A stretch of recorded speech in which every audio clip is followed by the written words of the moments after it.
আসসালামু আলাইকুম রহমতুল্লাহি ওয়া বারাকাতুহু। হ্যালো এভরিওয়ান, সবাই কেমন আছেন? আশা করছি আপনারা সবাই অনেক বেশি ভালো আছেন। This is Imran from Australia. আজকের ভিডিওতে আমি কথা বলতে যাচ্ছি, আপনি যদি বাংলাদেশে বিজ্ঞান বিভাগের একজন স্টুডেন্ট হয়ে থাকেন বা সায়েন্সের একজন স্টুডেন্ট হয়ে থাকেন এবং আপনার এইচএসসি কমপ্লিট করার পর আপনি অস্ট্রেলিয়াতে পড়াশোনা করার চিন্তা ভাবনা করতেছেন, তাহলে অস্ট্রেলিয়াতে আপনি কোন ধরনের সাবজেক্টগুলো সিলেক্ট করে এখানে এসে পড়াশোনা করতে পারবেন।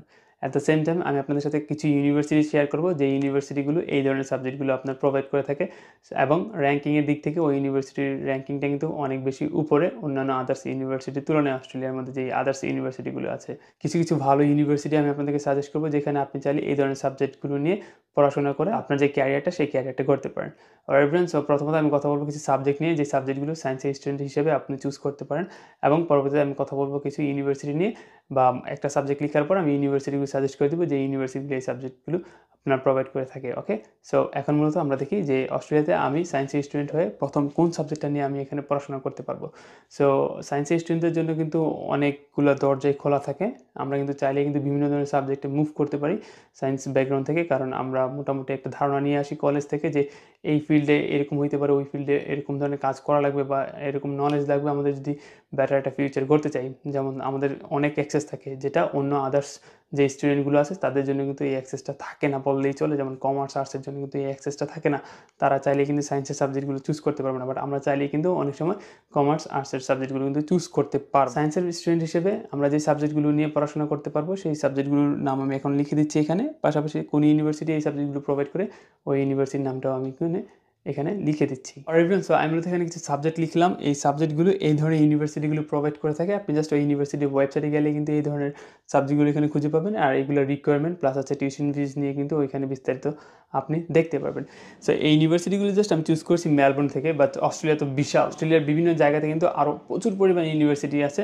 ওই ইউনিভার্সিটিগুলোতেও কিন্তু আপনি এই ধরনের সাবজেক্টগুলো পাবেন। আমি জাস্ট কয়েকটা ইউনিভার্সিটির নাম এখানে লিখলাম, আপনি হচ্ছে রিসার্চ পারপাসে বা রিসার্চ করার জন্য কিন্তু এই ইউনিভার্সিটিগুলো একটু দেখে আসতে পারেন।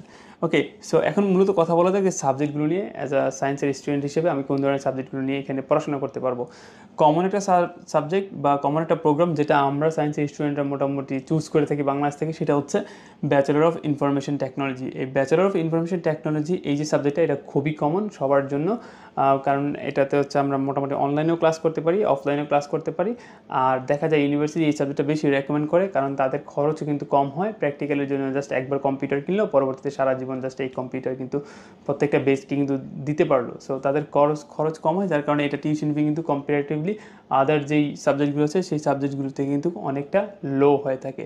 আপনি যদি university of Melbourne, RMIT university, CQ university, Swinburne university of technology এবং মোনাশ ইউনিভার্সিটির ওয়েবসাইটে যান, এই ধরনের সাবজেক্ট কিন্তু আপনি কিন্তু ইজিলি পেয়ে যাবেন। সো ওইখানে টিউশন ফিস এবং রিকোয়ারমেন্ট দেওয়া আছে। আমি আশা করবো আপনার ডেসক্রিপশন বক্সে যে লিঙ্ক দেওয়া আছে এই ধরনের ইউনিভার্সিটি এবং এই সাবজেক্টগুলো নিয়ে, ওইগুলো আপনি চেক আউট করে একটা রিসার্চ করে একটা ছোটো একটা নোট নেবেন যে আপনি কোন ধরনের ইউনিভার্সিটিতে কোন সাবজেক্টে নিয়ে পড়াশোনা করতে চান।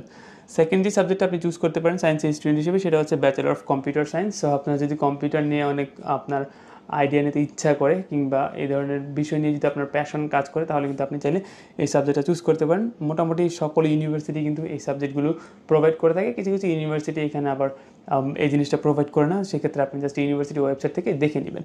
থার্ড যে সাবজেক্টটা আপনি চুজ করতে পারেন সেটা হচ্ছে ব্যাচেলর অফ সফটওয়্যার ইঞ্জিনিয়ারিং। আপনার যদি সফটওয়্যার বানাতে ইচ্ছা হয়, কিংবা এই সফটওয়্যার বানানোর যে ফিল্ড, সেই ফিল্ডে যদি আপনি আপনার নিজেকে এক্সপার্ট করতে চান, তাহলে কিন্তু আপনি এই সাবজেক্টটা চুজ করতে পারেন। আর এটার অনেক ডিমান্ড আছে, বিশ্বাস করেন, এটা অনেক ডিমান্ড আছে পুরো ওয়ার্ল্ডে।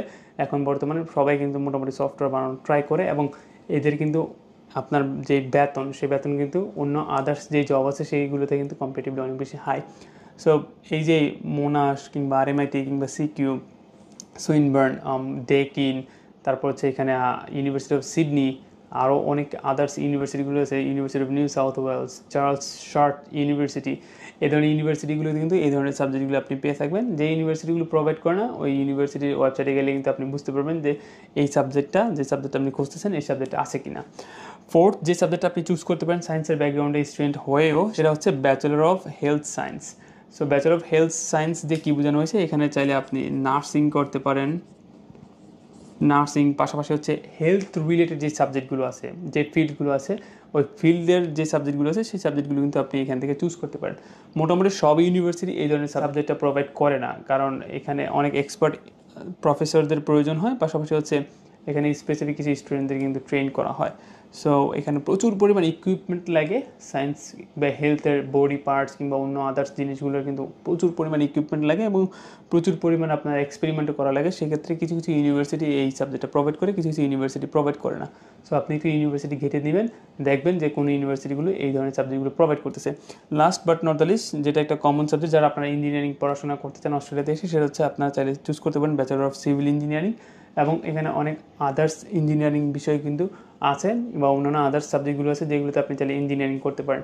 সো এই ধরনের ইউনিভার্সিটিগুলো এই সাবজেক্টে প্রোভাইড করে থাকে, অন্য আদার্স ইউনিভার্সিটি প্রোভাইড করে থাকে। আমি একটা কাজ করবো, সেটা হচ্ছে এই সাবজেক্ট প্লাস এই ইউনিভার্সিটির যে ওয়েবসাইট, সেই ওয়েবসাইট লিঙ্কগুলো আমাদের ডিসক্রিপশন দিয়ে দেবো এই ভিডিওর। আপনারা চাইলে কিন্তু ওই ডিসক্রিপশন থেকে বক্সে দেখে আসতে পারেন যে আসলে এই সাবজেক্টগুলোতে টিউশন ফিস কত লাগতে পারে এবং কোন ধরনের রিকোয়ারমেন্ট। সো আশা করছি একটা ওভারঅল ধারণা দিতে পেরেছি। আপনি যদি সায়েন্সের স্টুডেন্ট হয়ে থাকেন, কমন কোন সাবজেক্টগুলো চুজ করে আপনি অস্ট্রেলিয়াতে এসে পড়াশোনা করতে পারবেন। এখন বাকিটা আপনার কাজ, কোনটা টিউশন ফি কত এটা একটা ছোটো নোট ডাউন করা, এবং কোনটা ভিসার ইস্যু ভালো, কোন ইউনিভার্সিটির র্যাঙ্কিং ভালো, কোনটাতে ভিসা হওয়ার সম্ভাবনা বেশি থাকবে, ওইটা নিয়ে একটু রিসার্চ করা হচ্ছে আপনার ব্যাপার। পরবর্তীতে আমি চেষ্টা করবো টিউশন ফিজ নিয়েও কথা বলার জন্য, স্কলারশিপ নিয়েও কথা বলার জন্য, বাট আমাকে একটু রিসার্চ করতে হবে। আর everyone, so that's all for today and thank you very much for watching this video. দেখা হচ্ছে পরবর্তীতে নতুন একটা টপিক নিয়ে, নতুন একটা ভিডিওতে। সবাই ভালো থাকবেন, সুস্থ থাকবেন। হ্যাপি রমাদান, ঈদ মোবারক।